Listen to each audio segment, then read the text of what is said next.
I was really tempted to stay at the door, keep it closed, and keep everyone who was in the room for the first session inside, because I almost feel like this is season 2 of what he was talking about.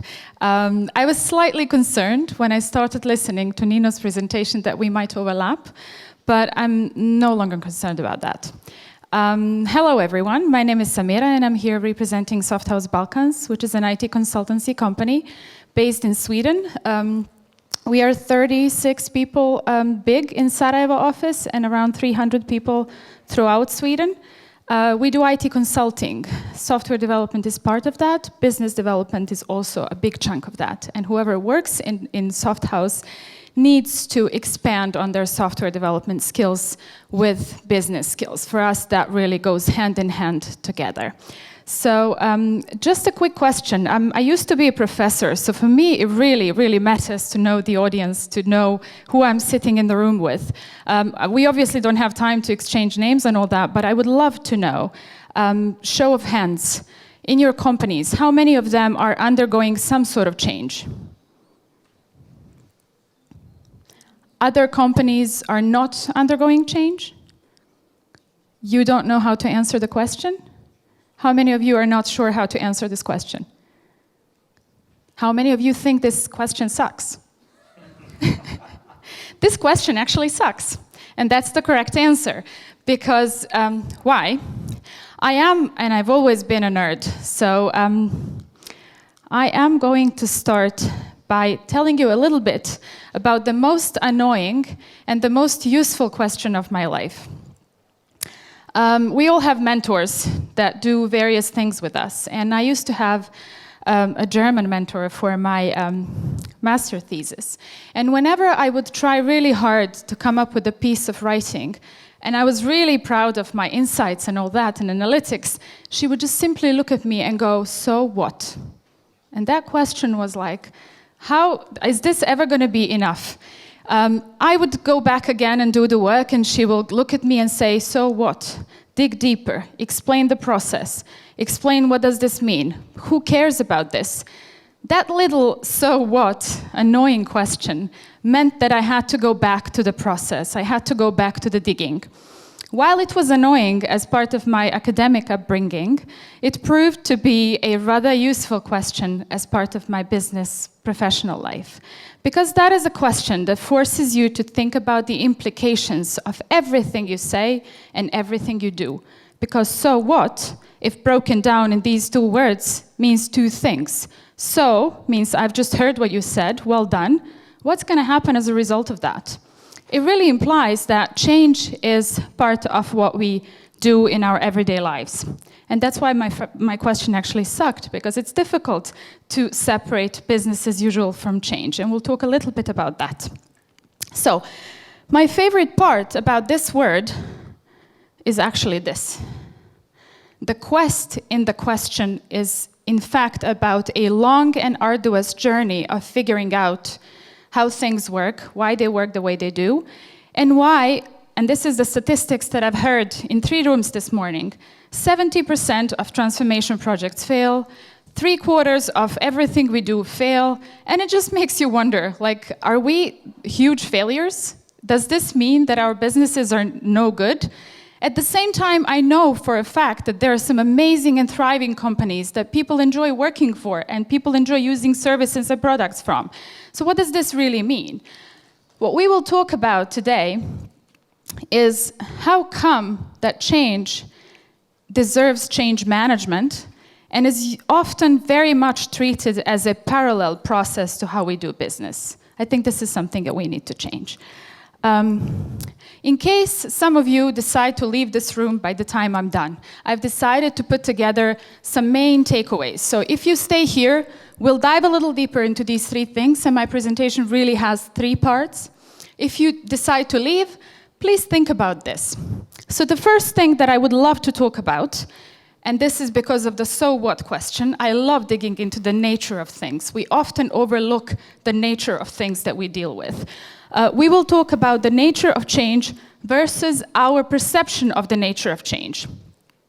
We rarely stop in our everyday activities because everything is so fast and we are so much in love with the speed of everything that we don't take the time and think about the nature of something. What is it there to teach us?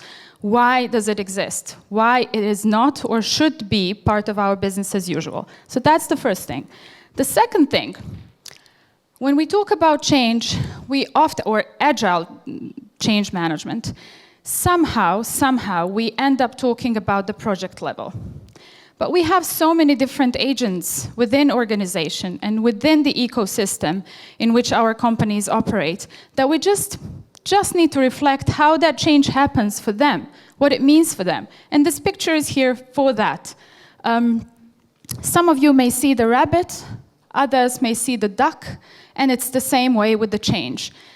Executives may come and decide to install the change in the organization, do something completely different just because they've taken over the function of a CTO or a CEO and they want to leave the mark. And they do the illogical thing. They don't spend enough time thinking about the nature of the business they are supposed to be running. The most important part of change is listening, understanding, then planning, and then acting. So these are the three things. So if you want to leave, you can leave. I'm kidding. Do not leave. Okay. First slide. I don't have lots of letters. I'm a talker, so we'll do it this way. The nature of change. Those of you guys who answered that your organization is undergoing change, is it a change that you know a lot about? Is it something that has sprung internally from the organization, or is it something that comes from outside? Talk to me. It's internal. Has it been communicated in great detail? No. Okay. That's okay. Just a little bit louder? Both directions. Okay.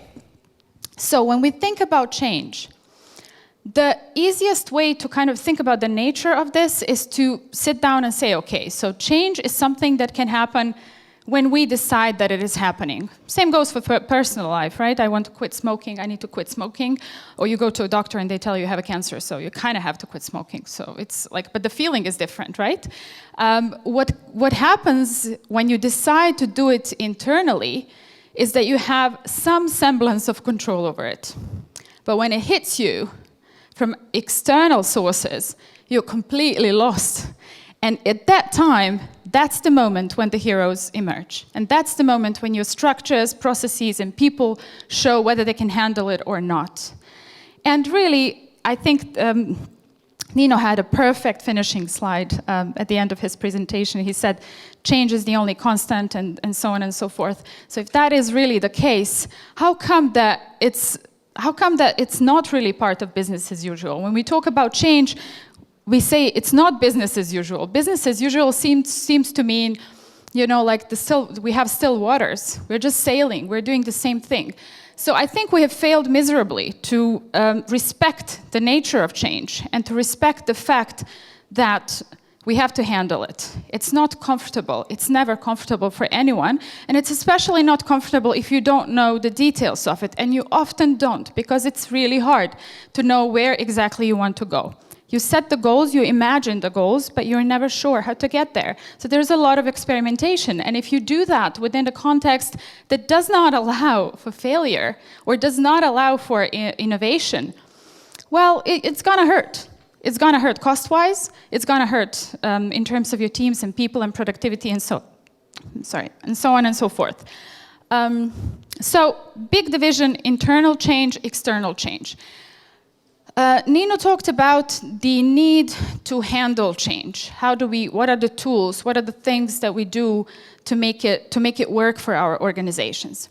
I want to go one step before that, actually, because a lot of the studies that are analyzing changes and why change initiatives, and that's what they're called, why they failed, they often focus on the implementation part. We do something wrong when implementing this. We do not align ourselves. Our structures are not efficient, and so on and so forth. The list of reasons goes on. But what about the actual diagnosis of change? What about thinking, what is it that we want to change? How do we approach that? So what other research suggests is that there are 3 essential things. And I urge you to think about this when you go back to your companies. There are 3 things when it comes to change. The first thing to think about is the catalyst of change. Why do we want to change? Why is this change necessary? And this is probably going to get you to the first part of what I mentioned, whether this change is coming as a result of our planning, are we evolving as an organization, or we simply have to react because the pandemics happened and markets dropped, or we are in a declining market, or customers are changing their preferences. Any number of things can happen. So think about the catalyst of change. That is your why. And our keynote speaker was speaking about the importance of why. I think we should have a school subject that's only on the question of why, because this might actually be the most relevant thing that we could do for ourselves personally and professionally. The second thing, once you understand why you need to change, is it the evolution path or is it the reactionary path? The second thing is to think about the direction of that change. Nino spoke a little bit about that. Direction or the quest, the journey, right? The long journey. Long things are not popular with the young generation. They want things fast. It's not like that with experience and change. There needs to be a lot of patience, because you need to go through a lot of iterative things to actually see what works. So when it comes to the quest or the direction of change, I guess there are like 4 to 5 areas of focus. At least the research suggests that there are 4 to 5 areas of focus for each and every organization. So what do organizations pick? They can either pick global presence, expanding their global presence. Organizations want to change because they want to be more present in different markets. They want to grow in numbers. They want to be more international in all sorts of ways. So that might be one thing. They can make a lot of bad mistakes along that process, because one of the things that you might do as part of that journey is to go and acquire companies. If you don't plan for your change process properly, for example, by having a very thorough and systematic due diligence process, your little quest of global presence is just going to buy you a lot of problems that you will import from a new company into your own company. So there's a huge space for improvement from the moment when you say we want to expand globally to how are we going to do that. The how part is the change management that we have been discussing for so many years. So global presence is one thing. Change can go in the direction of customer centricity or customer focus.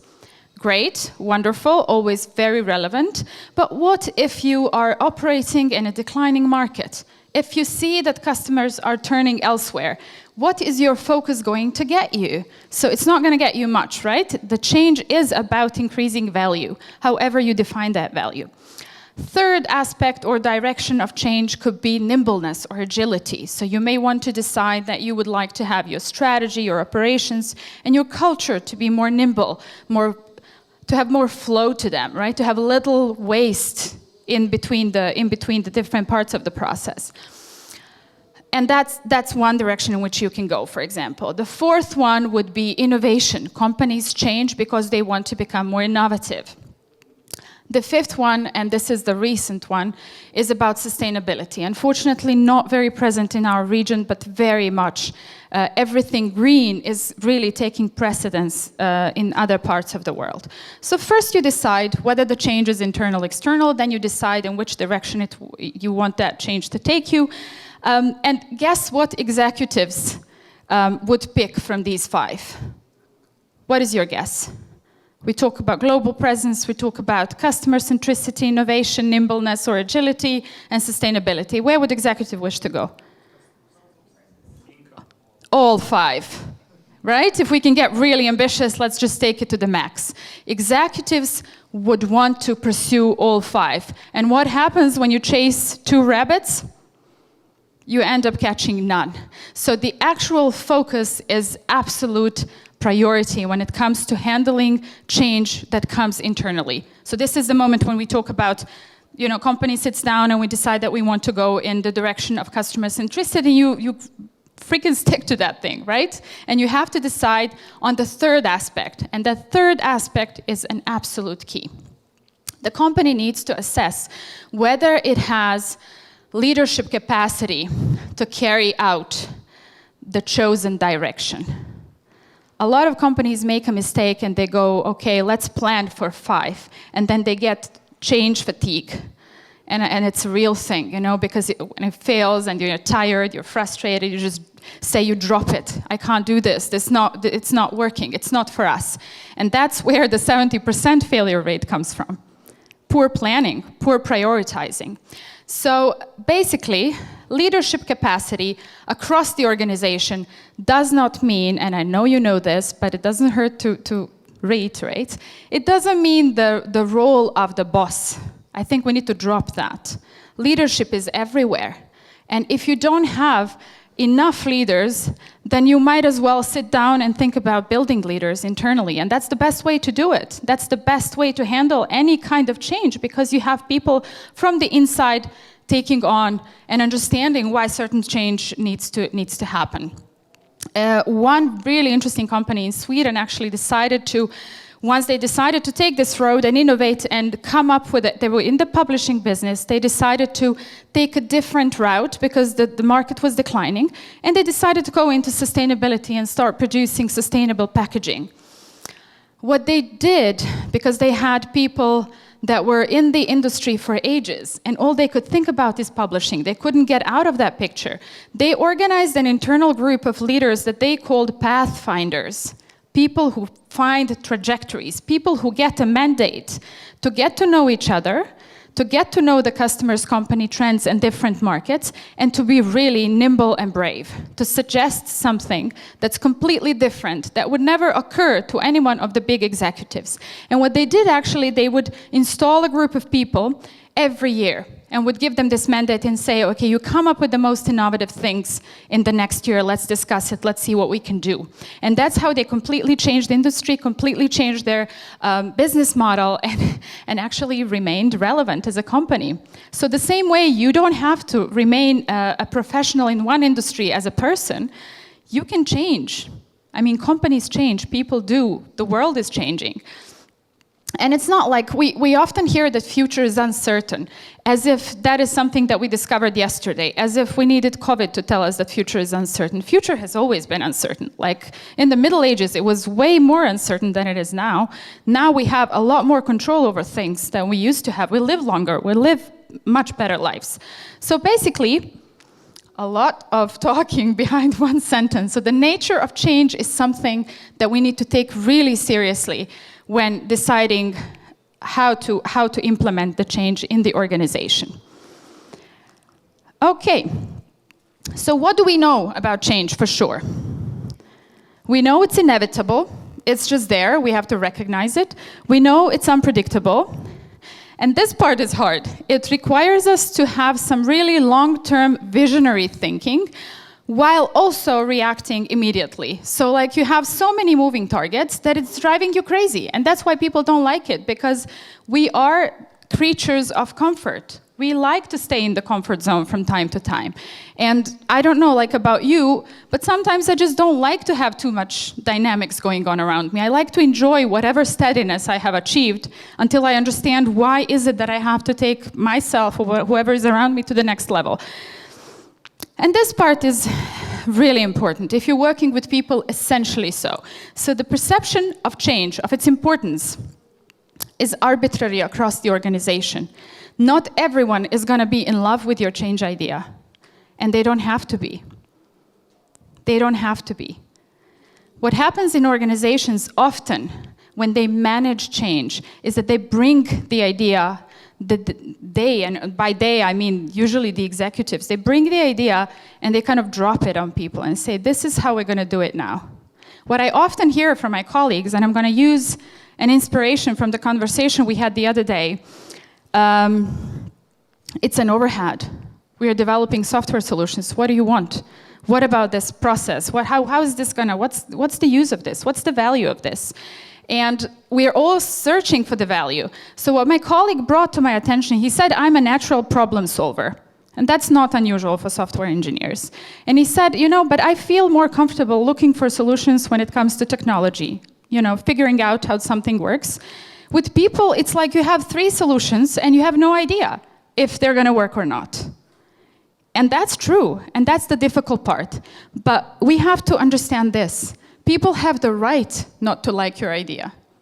They have the right to say, I don't understand that, which is why internal communication in times of change is an absolute necessity. It needs to be really well thought through, because people, while they can enjoy the change, you need to give them a sense of stability, some sense of stability. Okay, at the heart of this, what is at the heart of this? Human desire to control. Who here considers themselves a control freak? Yeah, I mean, it can be a sickness, I'll admit to that. But it's very natural, because it gives us a sense that we know where we're going, we know what's going to happen next. I mean, we don't know, it's an illusion anyways, but we like to think that we know. That's why we plan, that's why we know, like, we love to do these things. So at the heart of this desire, and why we talk about change management, is because we're trying to manage it. What's management if not some sort of control, right? We know what's going in, we want to know what's coming out, and what happens in the process, and all the values, and whatnot. So we need to recognize this. We're little control freaks who want to create value for ourselves, for our organizations, but we also need to understand that we work with people, and not everyone has the same degree of tolerance to change, and not everyone has the same degree of desire to control things around us. Based on this control, we basically have these things. I mentioned this at the beginning. So what happens in the organizations, these first, if we're planning for a change internally, we may be talking about developmental change, transitional or transformational change. Certain changes are necessary simply because you exist, right? You have to buy bigger underwears because you're growing. It's like you cannot fit in your old underwear. You can try, it's going to be really uncomfortable, right? So if your company is growing, you need to scale your structures. It's the nature of things, and that's developmental change. It is more or less part of business as usual, but we still take it really hard. Transitional is when you're experiencing a more serious level of growth. Transformational refers to what we love to call digital transformation. There's a lot of buzz around that. It's supposed to be very revolutionary. It's supposed to, create a whole new world. I don't really believe that it can, because humans are humans, and it's just about tools. What we can do is expand our mindsets, and I think we're very much equipped to do that with the level of technology and frankly, the kind of networks that we have developed over time. So this is when we plan the change internally. When we are kind of exposed to the change, well, it's a system shocker. And as I said at the beginning, a system shocker shakes you, but it does make you rethink the way you function. Nobody thought, at least I personally feel like I lost 2 years of my life. I have no idea what happened in the last 2 years. But what I do know is that we have Glovo and Corpa and all these delivery services that we did not have before. So the external shock has actually pushed certain companies to rethink all sorts of things, from services to how they manage their supply chains to how they manage risks. You would be surprised what I do with my colleagues. We have within the Softhouse Digital Transformation Hub, we do digital maturity assessments of other companies. You would be surprised how many companies don't have proper risk management within them. They just don't think about it. Like, we'll deal with it when we come to it. We'll deal with it when we come to it has killed a lot of companies. So it's a complete system shocker. Just a bit of a conclusion before we move forward. So in the traditional, before I move on to this slide, what I'm trying to propose here is that we have to mentally and then operationally move from change management to change leadership. Why we need to do that? Because change is difficult to control. Management focuses us on tasks, and it's mainly focused on the milestones, particularly with the traditional change management models. Leadership gives us a better sense of control, even if we are in the middle of the shitstorm that has been caused by the external event. So why we need to do that? Because traditional change management is sequential, right? It focuses on milestones as a measure of success. So you have to achieve certain things, the things that you have to do. And it consists of a lot of planning. Agile change management, on the other hand, is one step up, but it's still not enough. How is it one step up? Because it focuses us to, through iterative processes, continuously improve ourselves so that we measure our success not by the milestones, they are going to happen anyways, but by our ability to adopt and to adapt. Sorry, wrong pronunciation. Our ability to adapt. That's the resilience part. To take it to the personal analogy, people face depressions and bad moods and stuff, but if you have the tools internally to deal with the situation, you're not afraid of it. You'll emerge to the other side. Same goes for the organizations. You'll hit a wall at some point and things they're just going to go bad, but you need to understand what do you resort to handle that situation. So this is an example of an agile project management that starts with a small sprint, and then we have more sprints and things are happening. So our little milestones are here, and we are designing and planning and building and testing at some point, yes, and it goes out. And this process is nice, and if it happens with a team that is in full understanding of why they're doing it, especially if it happens within the organization that lives Agile philosophy, and it doesn't stay only on the project level, this is all fine and good. But what we see a lot of the times is that teams are implementing Agile routines without really understanding how this fits within the larger organizational philosophy, within the larger theory of change of the organization. It's not good enough. It simply isn't good enough. With the traditional models, I'm just going to list them here for you to explore. They have started emerging. They've started emerging from 40s onwards, and the world was a different place back then. It was equally complicated in its own right, geopolitics and history being one of the reasons. But the world is different now, and we have different customers, and the customers that we will be having for our products 10 years from now are going to be different. I have a 10-year-old son who thinks everything is touchscreen, just because he's been born into the world where you touch things and they react to you. Like, it doesn't happen that way. But we have to catch it. We have to be thinking forward. With the traditional models, the focus was either on the processes, so we manage the change processes, or people. We manage how people react to change. Both are important. But can you imagine an organization where processes are sitting in one corner and people are sitting in another? It doesn't exist. It's just simply not there. So some of these models, and I'm just going to put them here for you to kind of explore if you wish to explore. Some of them are like Levin's change model, for example, is one of the oldest. It has 3 phases. It says unfreeze, remodel, freeze. The idea is he's using the analogy of an ice cube, and he says if you want to get ice cone, you have to melt it first and then put it into a shape of an ice cone, and then it becomes, you freeze it again and it becomes, it takes effect. It's not so simple. Remember what I said in the beginning? The perception of the change is arbitrary. There will be people who will say, well, to hell with your ice cones, I'm really fine with the ice cubes. I don't want to do it. How do you handle that? Other models, for example, Adker model, focuses entirely on an individual. So an individual needs to have an awareness about change, desire to do something about it, then desire to learn something about it, how to do it, ability to do it, and then reinforce this on and on and on. How does this happen if you work in a team? The assumption here is that you have 10 people who have equal capacity, equal experience, and will have relatively equal speed at understanding the change. It's never like that. Like, people are not dolls. I mean, people are different, and they walk into your company with different experiences.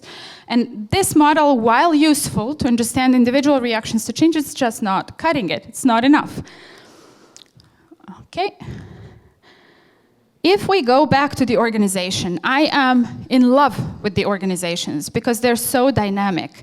And when I was doing my PhD, one of my most difficult papers for me to understand was written in 1932 by a person who won a Nobel Prize later on for his research on organizations.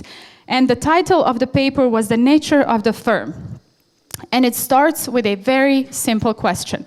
Why do we have firms? Like, we never ask ourselves that, right? Firms operate in markets, but we have markets within companies.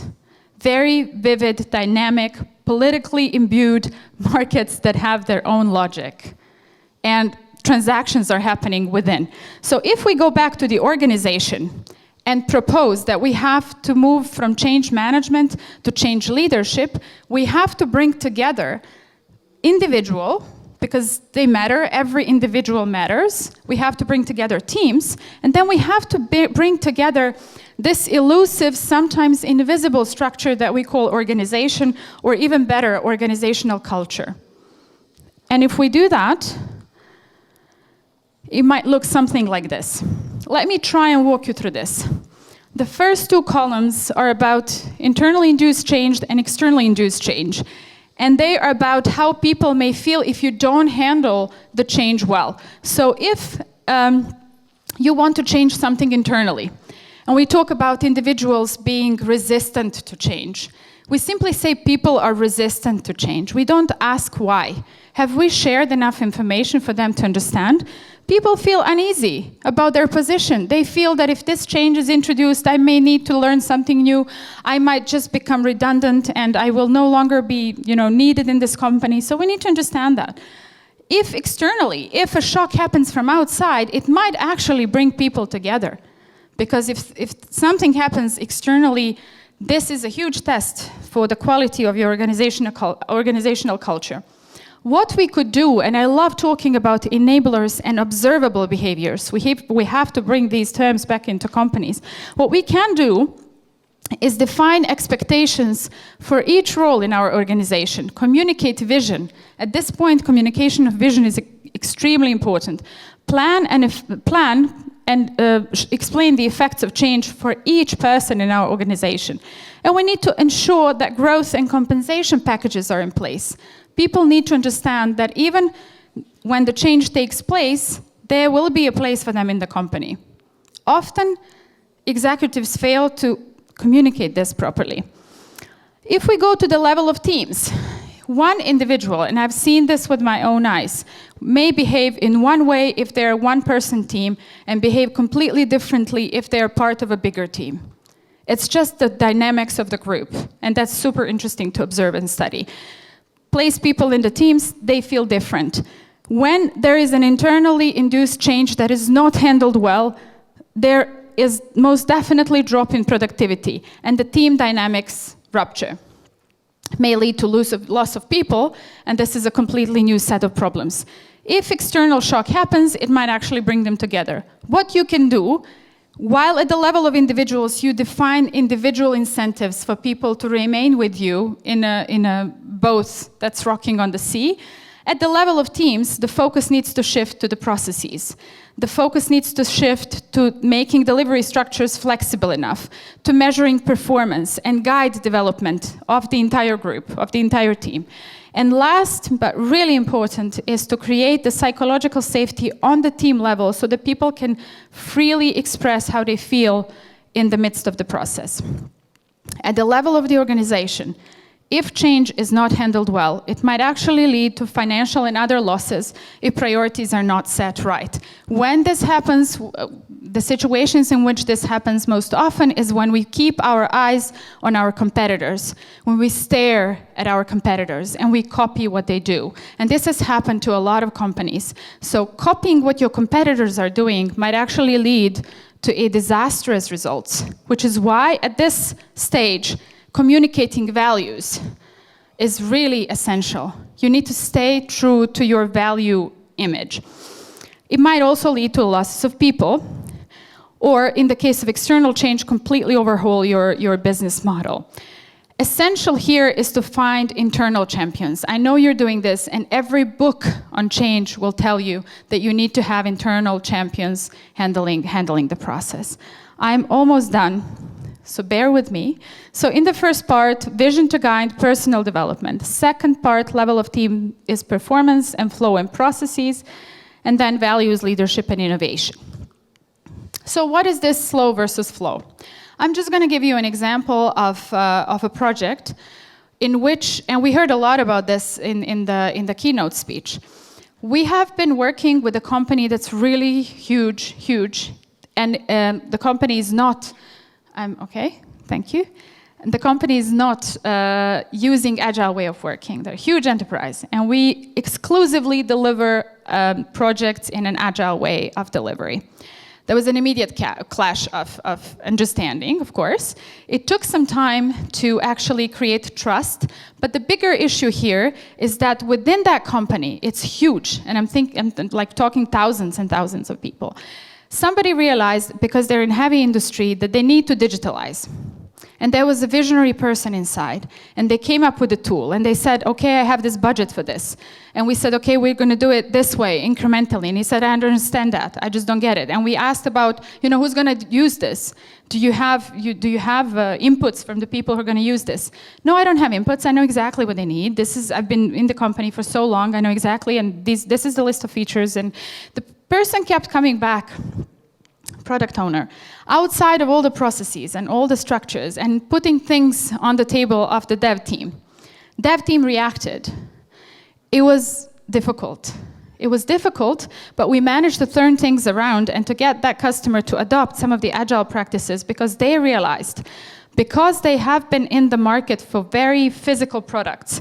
And once you get a physical product and someone is selling a physical product, if this is a screwer, it is or it's not, like there's no updating it. It's not an app. And the person mentally, they feel like this is the finished product that I'm selling. If they're selling a service, if they're selling a platform, if the bug is there, and bugs are gonna be there, it's a catastrophe. So for us, it was a long, long way of figuring out how to align together with this customer. Okay. Something is missing here. Or maybe the colors are not showing. To finish off, at the heart of every change, we need to put human experience. And where do we wish to achieve this flow? Human experience is actually flowing between these three stakeholder groups: leaders, customers, and employees. So we may talk about different things on the side of employees, ensuring that our processes are having a flow and don't demand a lot of time and repetitive actions. With leaders, I don't have to spend a lot of time explaining this, but with the customers, we really need to be focused on learning more and really think hard about whether are we selling something that we have or we're selling something that they need. And there is a huge difference between these two things. We have a tendency to sell what we have, and a very low tendency to understand what the other side needs. And maybe we should step up the game and try to build the capacities internally, which is why in Softhouse we talk about skills-based development. It's difficult because it requires talent, knowledge, and skills to be aligned, and it takes time. Okay. So what from the Agile approach can serve as an inspiration are actually the values. And in particular, the fourth one, responding to change over following a plan.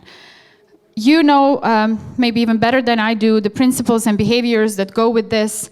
Go and refresh your memory. It's going to tell you why we need to bring change back into the business model, and we need to chase the value, because Agile leadership is about chasing and defining value and delivering it constantly. This is something you can find online. I found it really inspirational. Business Agility Academy has actually came up with the business agility canvas that puts change on the canvas and places great value. If you go there and look at the value discovery, you can see that it's being done through design thinking, which is exactly the MVP things that our keynote speaker was talking about. And it really helps you define the critical drivers of that process. I would urge you to find this and try to put different elements of your organization on this canvas together with your team. You will discover some amazing things and how perhaps you could better integrate change in your organization. So from change management to change leadership, here is why we have to do it. Change management, when done traditionally, is about survival. It's about reacting to things. It's about following the plan and following objectives. It's about standardization. It's about focusing in the object of delivery. If you remember again the keynote speech, the quality was there, the functional aspect. We fail to see something far more important. Agile change leadership is about empathy as a skill.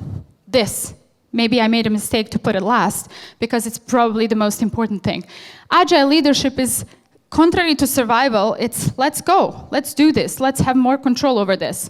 Allowing people to be wrong, allowing for innovation, and measuring quality in the resilience of the organization.